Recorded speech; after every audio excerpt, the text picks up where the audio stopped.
Olá, amigos do canal Espiritualidade. Acredito que a maioria das pessoas que me conhecem sabem que eu sou professor de biologia, professor de ciências.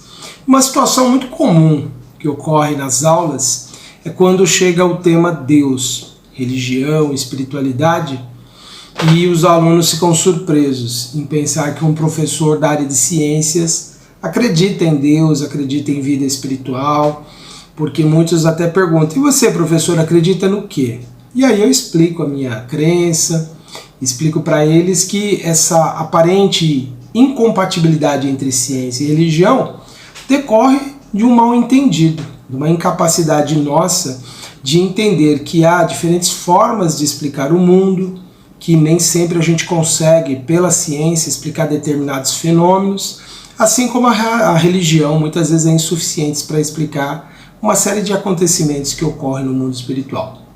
Para um espírita não é muito difícil tentar conciliar fé e razão, como ocorre com muitos outros religiosos que também entendem que não podem ser muito radicais nas suas crenças. E é sobre isso que nós vamos falar neste vídeo, baseando-nos aqui num dos itens de O Evangelho segundo o Espiritismo, que é a aliança da ciência com a religião. Todos sabem que o Espiritismo se apresenta como uma ciência que estuda o mundo espiritual, as leis espirituais. Então eu fiz um roteirinho aqui, partindo daquilo que se encontra lá no Evangelho segundo o Espiritismo, no capítulo 1, no item 8. Lá Allan Kardec nos traz uma série de ideias bem interessantes para refletirmos sobre o significado do Espiritismo como uma doutrina que se propõe conciliar a ciência e a religião. É possível fazer essa conciliação no nosso tempo? Parece que ainda não. Parece que aquilo que Allan Kardec apresentou lá no século XIX continua bem presente, bem frequente aqui nas observações da humanidade. Inclusive tem pessoas que colocam, eventualmente, eu tentei achar um desses vídeos, alguns desses publicações que aparecem em rede social, mas não encontrei para o nosso vídeo, mas não é difícil aparecer alguém dizendo que é incompatível você compreender o mundo espiritual pela razão, assim como é impossível alguém ter uma visão espiritualizada da vida. Bom, a primeira distinção que a gente precisa fazer é sobre o uso da palavra religião. Se a gente for usar o significado de religião como sendo, todo aquele conjunto de crenças, de práticas, de ritos, de cerimônias, essa religião muitas vezes ela é incompatível com a ciência, porque ela parte muitas vezes de afirmações, colocações que dispensam as pessoas de acreditarem, ou melhor dizendo, dispensam as pessoas de compreenderem, simplesmente elas têm que aceitar. Já muitas vezes as pessoas acabam desistindo até mesmo de entender as teorias científicas simplesmente por causa das suas crenças, simplesmente porque elas não aceitam nenhuma explicação que fuja daquele modelo, daquilo que elas entendem a religião. Agora, a religião no contexto espírita aqui, nós não estamos falando de uma religião específica, mas uma religião num sentido mais universalista, mais amplo, não limitada a crenças que não possam ser discutidas, que não possam ser analisadas. No Espiritismo, tudo nós podemos refletir, tudo nós podemos discutir, tudo nós podemos debater, até chegar no entendimento. Afinal de contas, o Espiritismo, como religião, ele não tem os aspectos das outras religiões. Nós não temos uma hierarquia, nós não temos sacerdotes, nós não temos livros que não possam ser analisados, discutidos, debatidos, não temos uma literatura sagrada. Nós temos referenciais muito importantes para as nossas reflexões, como as obras de Allan Kardec, algumas obras mediúnicas que nos trazem informações do mundo espiritual. Mas tudo no Espiritismo pode ser estudado, debatido, questionado, e ninguém vai ser expulso de uma casa espírita porque não concorda com determinada crença. Aliás, tem alguns meios obscuros que não são abertos à discussão. Mesmo em casas espíritas a gente encontra isso. Pessoas bem intolerantes que conservam ainda o ranço de algumas religiões. Infelizmente, são espíritas que ainda não entenderam a dinâmica do espiritismo. Mas eles com o tempo aprendem, eles acabam se renovando. Mas o que Allan Kardec finalmente fala sobre essa questão da aliança da ciência com a religião? Ele propõe nesse item 8, então, uma ideia muito interessante de que são alavancas da inteligência humana a religião e a ciência. A religião como sendo aquela que desvenda as leis do mundo espiritual, então não pode ser uma religião ortodoxa no sentido de que nunca nada pode ser analisado, debatido, questionado. Nesse sentido, realmente é inconciliável religião e ciência. Mas a religião, dentro dessa visão que o Espiritismo proporciona, é possível sim fazer essa revelação das leis do mundo espiritual, melhor dizendo aqui com as palavras de Allan Kardec, leis do mundo moral. Tenta trazer algumas regras de conduta, de ação, partindo do pressuposto que existe uma vida espiritual. E essa questão é bastante ampla porque essa moral pode mudar de acordo com as religiões, né? Religiões que, por exemplo, consideram possível a aplicação de pena de morte. Não vamos nem entrar no exemplo aqui de qual é essa religião. Mas outras são totalmente contrárias. Então é uma regra, uma conduta, tem a ver com a moral de diferentes povos, diferentes culturas. Então elas podem ter interpretações diferentes. Mas a religião no sentido espiritual, que essa palavra possa nos indicar, ela vai mandar leis ou vai determinar ali leis morais que são o quê? Universais. Aquelas que coincidem com esses princípios de respeito aos seres humanos, à sua integridade, aos direitos fundamentais que todas as pessoas têm. Mas isso não é colocação de Kardec, tudo aqui é nossa reflexão, né? Então o que Kardec coloca é que a religião tem o propósito de revelar leis do mundo moral, enquanto que a ciência revela as leis do mundo material. A ciência ela pode medir, quantificar, analisar, testar, checar, inferir, concluir, sempre a partir da matéria e da energia, porque esses dois componentes, essas duas substâncias, vamos dizer assim, não é o termo mais apropriado, mas esses dois componentes do universo, esses podem ser aferidos, podem ser checados pelos métodos da ciência. Quando nós saímos desse limite, né, do que é matéria e energia, nós saímos do campo da ciência e das possibilidades que ela tem de comprovar ou negar. Por isso que é necessário uma outra metodologia para investigar os fenômenos de mundo espiritual, que aliás é o que o Espiritismo se propõe então como também uma ciência experimental que o foi e que poderia ter continuado sendo se os espíritas assim o quisessem. Até hoje parece que as pessoas perderam essa possibilidade de, através das comunicações, nós obtermos mais informações e utilizarmos mais dinamismo essa possibilidade de comunicação do mundo espiritual. Mas isso é uma crítica minha, não tem relação aqui com o que Kardec coloca. O que ele põe como é importante aqui nesse nosso estudo é pensar que elas não poderiam se contradizer, religião e ciência não poderiam se negar. Por quê? Ambas têm como princípio básico, né, as leis do próprio universo, as leis do que existe, daquilo que está criado. E essas leis têm o mesmo princípio, tanto as leis que regem o mundo material, quanto aquelas do mundo moral e espiritual, elas procedem de Deus. E aqui vai uma ideia muito importante do Espiritismo de que as leis físicas da natureza são leis divinas. As leis do mundo espiritual também são leis divinas. A gente faz essa separação entre leis do mundo material, que rege a matéria, a energia, e leis do mundo espiritual apenas por uma questão didática, para a gente compreender e separar os objetos de estudo. Mas no fundo, tudo é parte de um todo. Essa separação que a gente faz acaba sendo como a gente faz na escola. A gente divide as disciplinas em química, física e biologia, mas apenas por uma questão didática, para a gente poder se acercar da natureza e compreendê-la.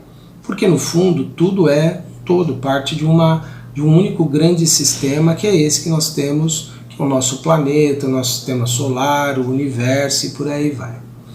Outra ideia então importante que ele nos traz é que essa incompatibilidade aparente entre ciência e religião, ela decorre de uma falha da observação. As pessoas muitas vezes, por não quererem se dar o trabalho de estudar, de conhecer os fenômenos, acabam partindo para explicações simplórias, simplistas, que é o que os religiosos sempre fizeram, né? Entender que, por exemplo, puxar um caso para a biologia, pensar que Deus criou seres vivos prontos, acabados, porque eles existem assim. É uma falha na observação.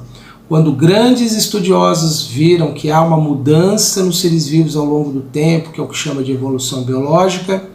Antes de Charles Darwin, existiram pessoas que começaram a conceber essas ideias, como Lamarck, e mesmo depois de Darwin também, foram pessoas que aprimoraram a sua observação da natureza e constataram os seres vivos se modificam ao longo das gerações, eles evoluem. E Darwin teve uma grande importância porque ele observou ali que a natureza era um grande elemento, né? Ele não foi exatamente o primeiro, Lamarck já tinha entendido a questão do papel da natureza, do ambiente moldando a vida. Mas veja, esses cientistas, eles tentaram observar apenas os fenômenos ali do ponto de vista o quê? Material. Não conseguiram se acercar de uma natureza espiritual da vida, mesmo porque nem era o objetivo deles e provavelmente não era a missão de vida deles explorar isso. O que eles tinham mesmo era que desbravar a compreensão disso. Foram pessoas que observaram, analisaram, identificaram semelhanças, reuniram evidências e conseguiram demonstrar a evolução. Não foram só eles, outras pessoas também tiveram um papel importante nesse processo. Aliás, a história de Darwin é muito interessante, né? Conta-se que uma vez ele estava numa residência, o irmão dele era uma pessoa que assistia a sessões espíritas na época, não como se fez há pouco tempo atrás e como em alguns poucos lugares ainda existem as sessões espíritas, mas segundo um autor, Darwin não quis participar daquela reunião. Por quê? Porque ele partiu da ideia de que não existe nada espiritual, então eu não vou perder meu tempo com isso.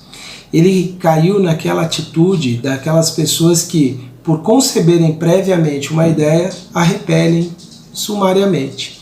Ele tinha o quê? O excesso de exclusivismo, que é uma outra questão aqui, um outro item que Kardec levantou, para mostrar essa incompatibilidade aparente entre ciência e religião.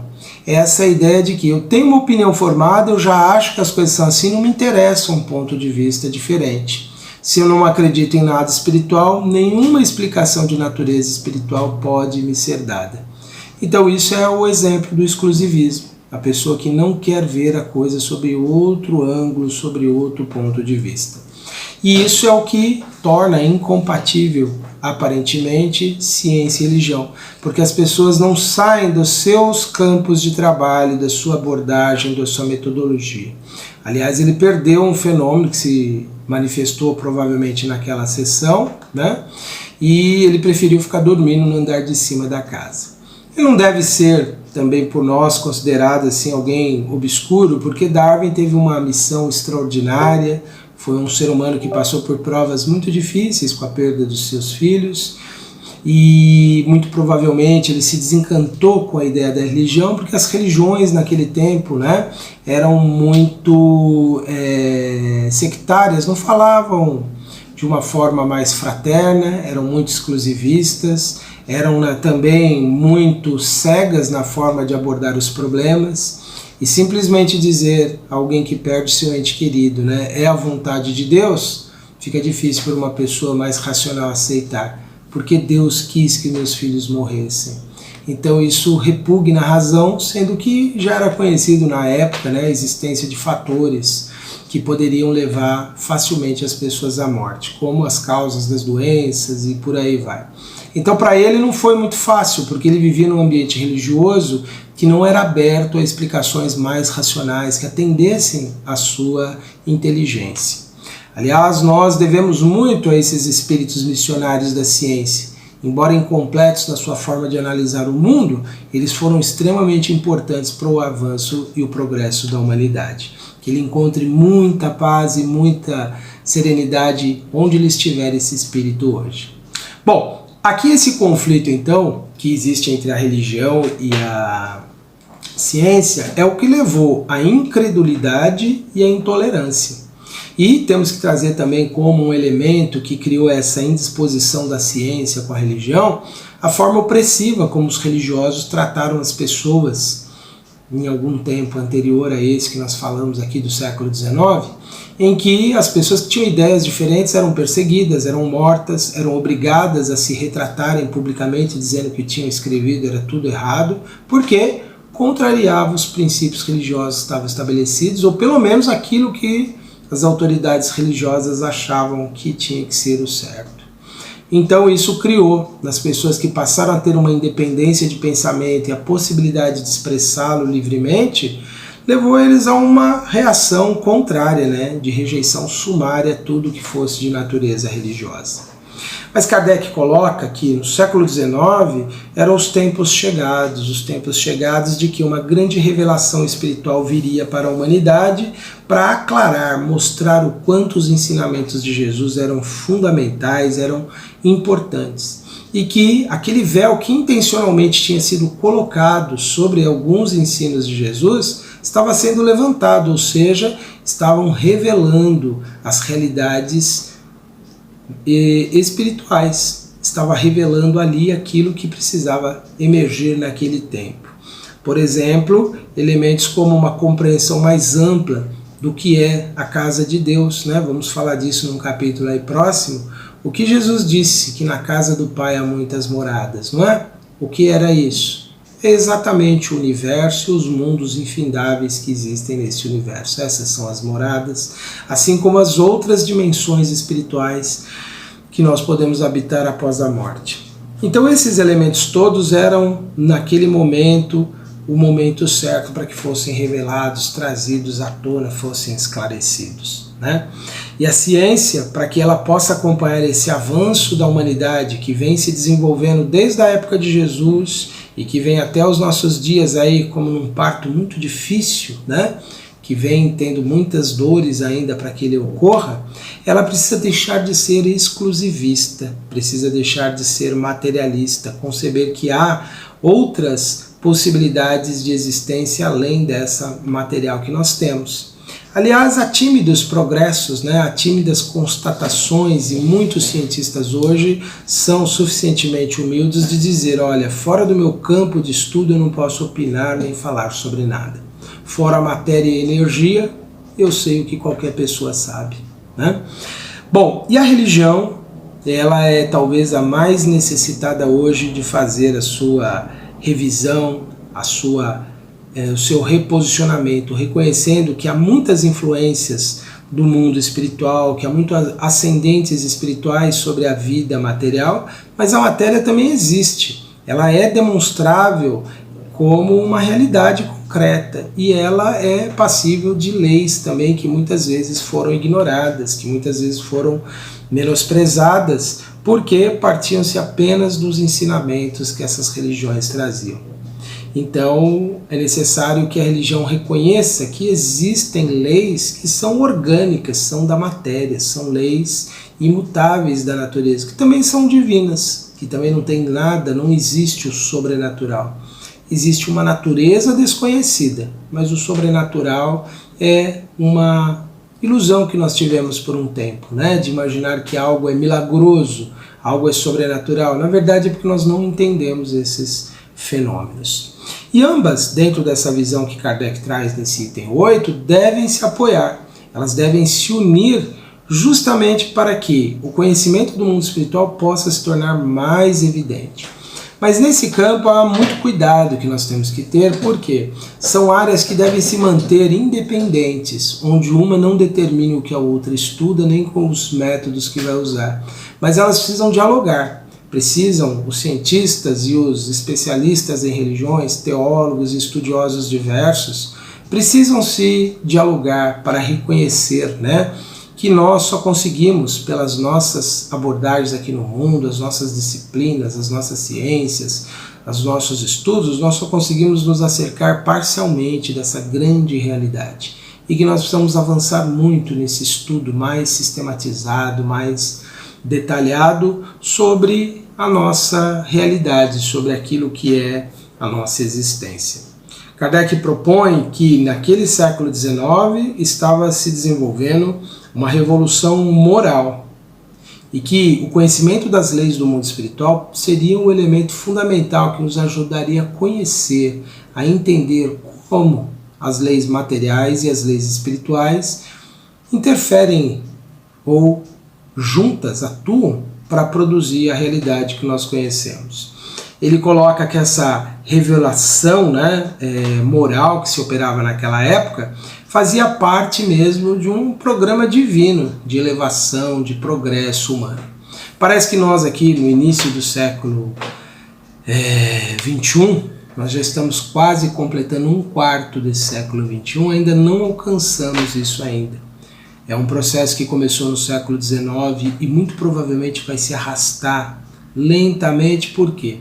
A gente sabe que quando surgem situações novas para a humanidade, para promover o progresso geral, o progresso de todos, existem aquelas pessoas encarnadas e desencarnadas, portanto espíritos desencarnados, que relutam porque não consideram essas ideias válidas, querem se manter presos aos seus sistemas, às suas ideias, às suas crenças ou às suas teorias, e não abrem mão dos seus pontos de vista.